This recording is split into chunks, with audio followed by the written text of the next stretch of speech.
Eu cansei do Ibromation e também de não entender ou não saber as palavras que são para os membros da família. Você cansou também? Vem nesse vídeo para a gente poder aprender esse vocabulário. Então a gente vai falar primeiro de realmente uma situação que a gente pode utilizar tanto para membros da família quanto também para os nossos amigos, que é o caso de brother e sister. Brother é especificamente irmão do sexo masculino. Sister, quando a gente fala de irmã do sexo feminino. Porém, por que a gente pode utilizar também para membros que não são da família, mas também que são nossos amigos? Você pode chamar uma pessoa de bro ou uma pessoa de sis quando você tem um amigo que ele é realmente seu amigo, tanto que parece que ele é parte da sua família. Então você pode chamar uma pessoa que é seu amigo de brother ou se não a redução que é bro. Inclusive, quando você fala de amiga, você pode falar sis ou sister, que sis é a abreviação de sister, assim como bro é a abreviação de brother.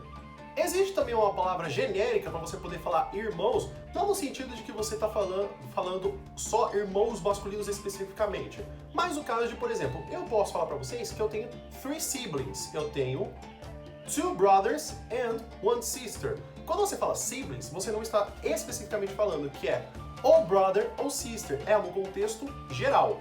Já no caso de father e mother, você vai ter father como sendo o pai, e quando a gente vai ter mother, a gente fala de mãe. Existem outras duas formas que você também pode falar para dar uma situação mais afetiva. Quando a gente fala father e mother, eles são os representantes da família.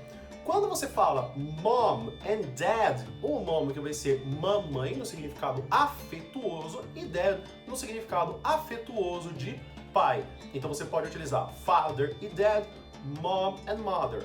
Outra coisa que também pode acontecer é um caso mais carinhoso, quando você vai falar daddy e quando você vai falar mommy. Quando você adiciona esse Y no final para você poder pronunciar, é um caso muito mais de afeto, como se fosse papaizinho e mamãezinha. Então você tem father para pai, dad para papai. E quando você vai ter o daddy, que é o papaizinho. Você tem o caso de mother para mãe, mom para mamãe e mommy para mamãezinha. No caso generalizado que a gente está falando sobre o fator de que a gente está falando de, por exemplo, uma reunião de pais. Não que necessariamente só os pais masculinos que vão nessa reunião, mas que pode ser pai ou também pode ser mãe. E aí a gente vai falar a palavra parents. Isso mesmo, parents é um false friend. Ele não significa parentes, ele significa pais, no sentido de pai e mãe.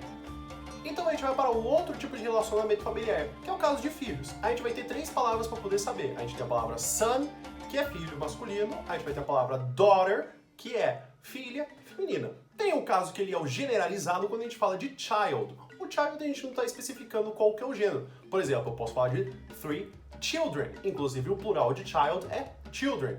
Que eu posso falar que eu tenho 3 children. Eu tenho 2 sons and 1 daughter. A gente pode também ter um outro tipo de relacionamento quando a gente fala de tio e tia. Como por exemplo, se eu falo uncle, eu estou falando sobre tio.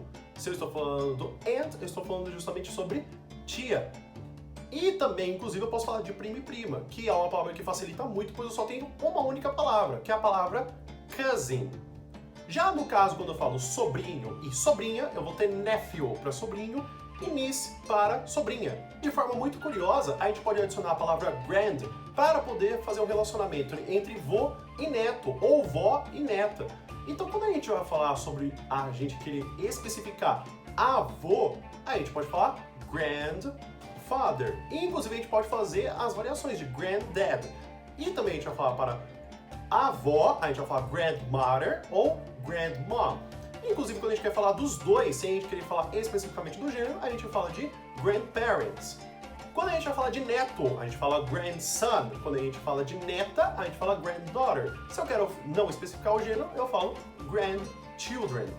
E também tem algumas outras palavras que podem ser muito interessantes quando a gente pode falar de família.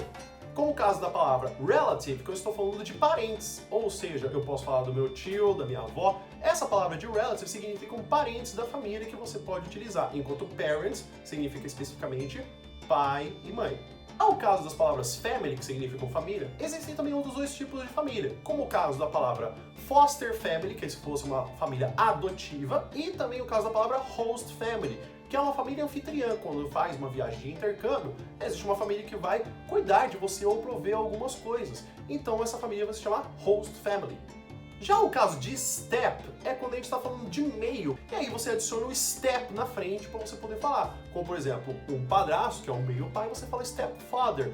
Uma meia-mãe, que é uma madrasta, você fala stepmother. Um meio-irmão, você vai falar um stepbrother. E uma meia-irmã, você vai falar uma stepsister. Já o caso do in-law, quando você adiciona depois do nome do membro da família, você está falando da parte da pessoa com quem você é casada. Como, por exemplo, como se fosse a parte do irmão na sua lei, que é o seu cunhado, é um brother-in-law. Quando você fala de uma cunhada, que é sua irmã na lei, é sua sister-in-law. Quando você fala do seu sogro, ele é o seu pai pela lei, que é o father-in-law. Já o caso da mãe na lei, que é a sua sogra, você vai falar mother-in-law. Então é isso, pessoal. Espero que vocês tenham entendido o uso de cada um dos membros da família, também para poder enriquecer o seu vocabulário. Aqui embaixo na descrição eu vou deixar cada uma das palavras com a explicação de cada um para vocês poderem entender e também a pronúncia aproximada para vocês poderem conseguir fazer com que vocês consigam utilizar e também ser um guia de estudo para vocês. Então é isso. Espero que vocês tenham entendido e... Ninja! Hoje o Ninja não tá fazendo nada, eu vou dar uma olhadinha nele. O vídeo já acabou, mas eu já volto daqui a pouco.